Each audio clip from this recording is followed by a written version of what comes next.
जब motorcycle guard के पास पहुंची तो रामचंद्र ने गोली चला दी। पहली गोली कैप्टन वर्मा को लगी। मोटरसाइकिल सड़क से नीचे उतर गई। गार्ड हाउस से थोड़े फासले पर एक पेड़ है। अगला पहिया इस पेड़ से टकराया। जब मोटरसाइकिल जमीन पर लुढ़क रही थी तो रामचंद्र ने दूसरी गोली चला दी। फिर क्या देखा आपने? दूसरी गोली कैप्टन कपूर के कंधे के निचले हिस्से में लगी। मोटरसाइकिल गिर गई। रामचंद्र उस तरफ फिर दौड़ पड़ा। वहां पहुंचकर उसने राइफल फिर तान ली गोली चलाने के लिए, लेकिन तब तक मैं और हवलदार राज सिंह वहां पहुंच चुके थे। रामचंद्र को पीछे से पकड़ लिया। जब आपने पकड़ा तो रामचंद्र ने राइफल किसे मारने के लिए तान रखी थी? जख्मी हो चुके कैप्टन कपूर। इसका मतलब अगर आप झपट कर सवार रामचंद्र को पकड़ ना ले तो जख्मी हो चुके कैप्टन कपूर का भी मर्डर कर देता। गोली चलने की आवाज सुनकर बहुत सारे जवान बैरकों से दौड़कर बाहर आए। हादसे की जगह पहुंचे। सबके सामने रामचंद्र चीख चीख कर कह रहा था, मैंने चलाई है गोली, मुझे छोड़ दो, मैं इस कैप्टन का भी कत्ल करूंगा। लेकिन तब तक हम उसके हाथ से राइफल छीन चुके थे। बड़ी मुश्किल से 4-5 जवान रामचंद्र को जकड़ सके। वहां नहीं जाने सका। इस रात इतनी बला की ताकत रामचंद्र में कहां से आ गई थी? मुझे कुछ और नहीं पूछना सब। हम दोबारा से सवाल पूछ सकते।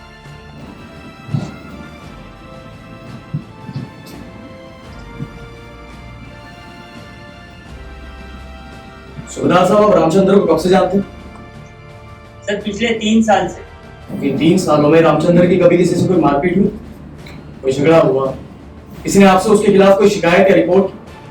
नहीं सर, मारपीट तो दूर, रामचंद्र की कभी किसी से बहस तक नहीं हुई। बिल्कुल 2 आदमी है। कोई भी ड्यूटी जो आपने अथवा किसी अफसर ने दी हो, उसे करने में रामचंद्र ने कभी कोई आना कहानी लापरवाही? नहीं सर, बिल्कुल नहीं। रामचंद्र हमेशा मुस्तैदी से अपनी ड्यूटी करता है। उसके खिलाफ कभी कोई शिकायत नहीं हुई।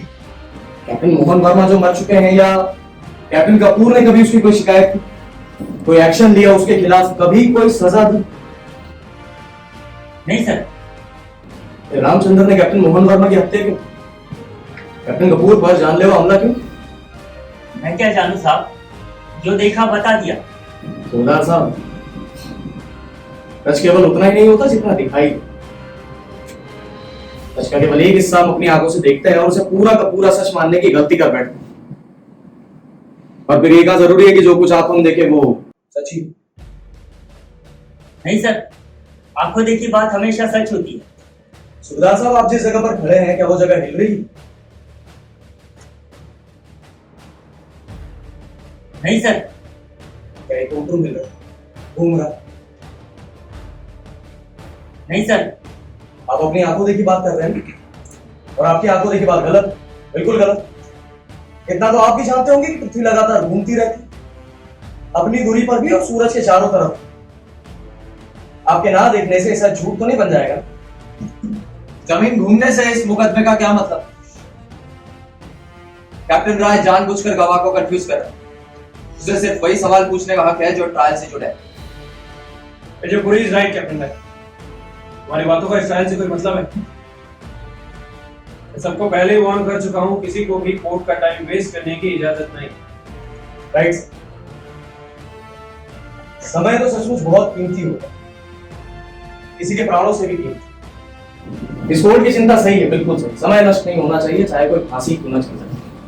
समय और सत्य हमेशा विपरीत दिशाओं में चलते हैं। सत्य क्या है, इसका निर्णय हमेशा भविष्य करता है। Truth is always the child of future. Sir, मैं तो ये समझाने बताने की कोशिश कर रहा था कि सच ना इतना आसान होता है, ना इतना छोटा कि उसे आंखों से देखे और समझे। सुबेदार साहब, जिस रात ये हत्या वाली घटना हुई, उस रात गुप्त संकेत शब्द क्या था? क्या था सर? मेरा मतलब है पासवर्ड। तो कैप्टन राय को सलाह दूंगी कि इतनी मुश्किल हिंदी ना बोले। इसका मतलब अंग्रेजी में बताना। हाँ तो सर, उस रात पासवर्ड क्या था?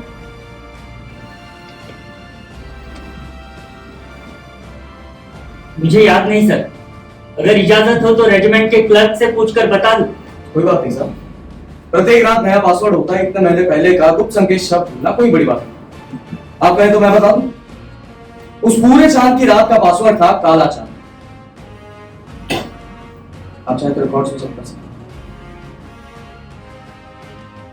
ठीक, उस रात पासवर्ड काला चांद। सुबेदार साहब, अब तक की रात वाली हर बात आपको याद रखनी चाहिए।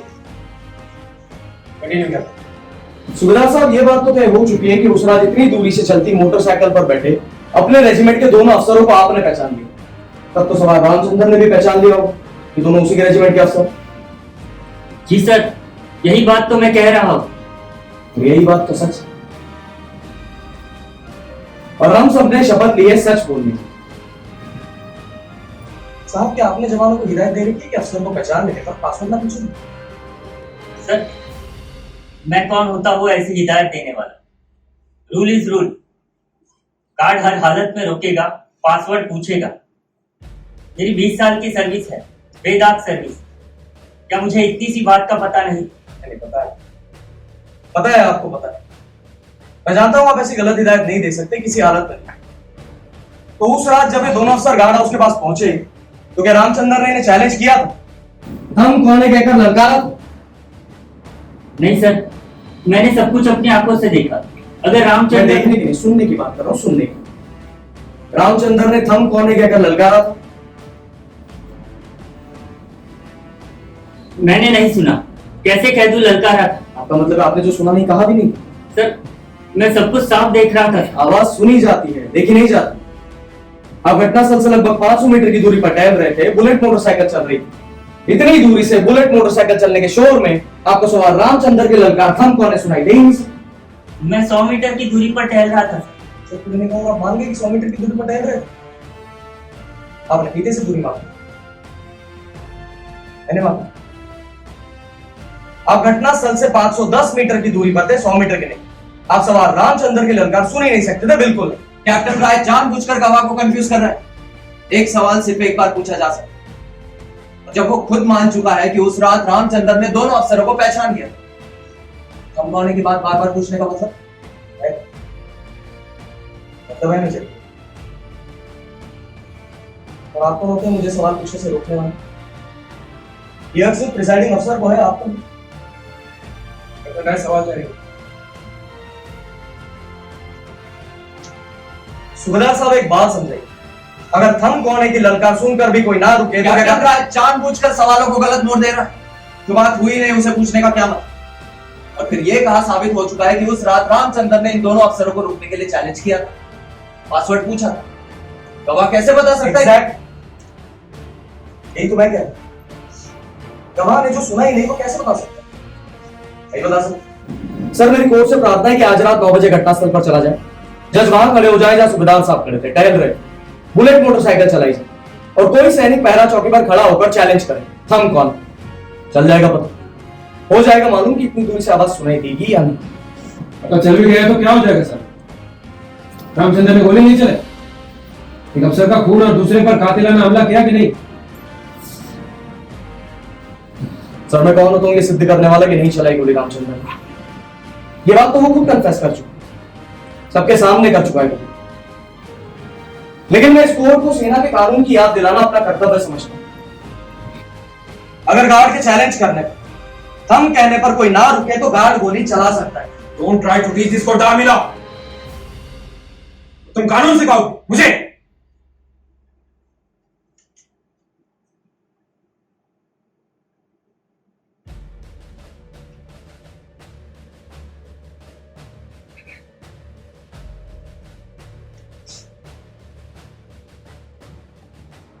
कोर्ट में दबा छिपा कर कुछ नहीं हो। ऊंची आवाज में बताया कि क्या सलाह दी मुझे। अगर ये साबित हो गया कि रामचंद्र के चैलेंज करने पर अफसर नहीं रुके तो आर्मी लॉ के मुताबिक उसे गोली मारने का हक बनता है। It is his duty to open fire and kill. इस कानून का सबको पता है, लेकिन सख्ती से लागू होता है जंग के दिनों। Don't talk Ramesh. युद्ध और शांति के दिनों में कानून अलग अलग नहीं होते, बदल नहीं जाते। सर, हमें हादसे की जगह नहीं जाना चाहिए। डिफेंस काउंसिल जानबूझकर मुकदमे को गलत तरफ ले रहा है। जब रामचंद्र को मान चुका है कि इसने ये फोन किया, होशो हवास में किया, फिर चैलेंज करने या ना करने वाली बात को चौबीस देने का मतलब। तुम क्यों ना जाए मानसी के ये कोर्ट मार्शल सच जानने के लिए हो रहा है, सच छुपाने के लिए। और जाए हाथ से की जगह हर हालत में जाए। रामचंद्र भी बरी हो जाए, हर हालत में बरी। अगर हो गया ये साबित कि इसके चैलेंज करने पर अफसर नहीं रुके, पासवर्ड नहीं बताया, आइडेंटिटी कार्ड नहीं दिखा, इसे जड़ो तो कब ले लिया फैसला इस कोर्ट कि रामचंद्र को हर हालत में चढ़ाना है बस। लेकिन क्या कौन है इस कोर्ट मार्शल का प्रिसाइडिंग अफसर? मैं या आप? कैप्टन भाई, आज रात 9 बजे कोर्ट हादसे और हत्या की जगह चलेगा, पड़ जाएगा। रामचंद्र ने गोली चलाई थी कि सर मैं नहीं चाहता कि कोर्ट के मेंबर हादसे की जगह जाकर अपना समय नष्ट करें। रामचंद्र कुछ नहीं, रामचंद्र इस वक्त कुछ नहीं बोल सकता। गवाही सुबेदार साहब। सर मैंने उस रात थंब कॉर्डी कार नहीं लगाई थी सर, बिना चैलेंज किए गोली चला दी थी sir. The court may note this confession of Ramchandra. You opened fire without challenge. Sit down, Captain. Who the hell made the prosecutor?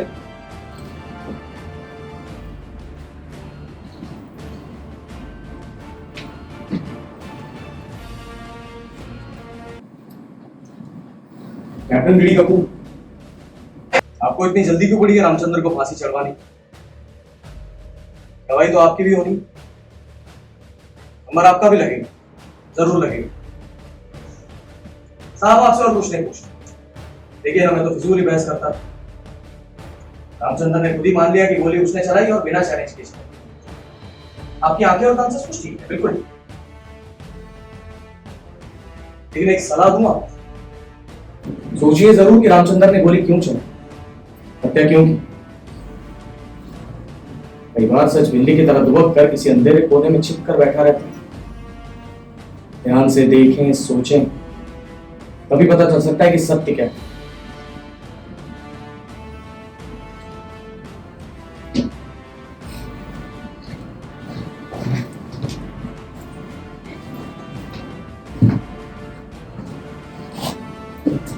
पांच मिनट का ब्रेक, आप लोग बाहर जा सकते।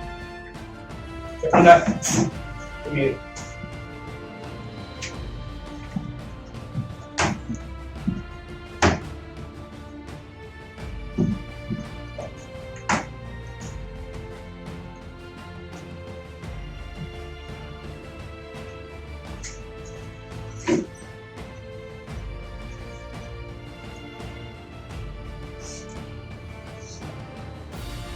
what are you? रामचंद्र को ये बात इकबाल करने का इशारा क्यों किया थी? उसने बिना चैलेंज किए गोली चला। तुमने उसके फांसी के फंदे में अपने हाथों से मजबूत गांठ लगा दी क्यों? तो क्यों? सर मैं किसी तकनीकी या टेक्निकल बात पर रामचंद्र का बचाव नहीं करना चाहता। मालूम है सबको ऐसा कि गोली उसने चलाई, हत्या की। प्रश्न तो यह है कि क्यों चलाई उसने, क्यों किया? और मैं रामचंद्र को बचाने नहीं आया कि किसी कोई नहीं बचा सकता। कोशिश तो कर। मैं वो चीज बचाने की कोशिश कर रहा हूं जो रामचंद्र के प्राणों से भी कीमती है। क्या? सत्य। वो सत्य जो आदमी की जान से भी अधिक मूल्यवान हो। ऑर्डर वकील की आत्मा का है। ऑफिसर में गौर कर।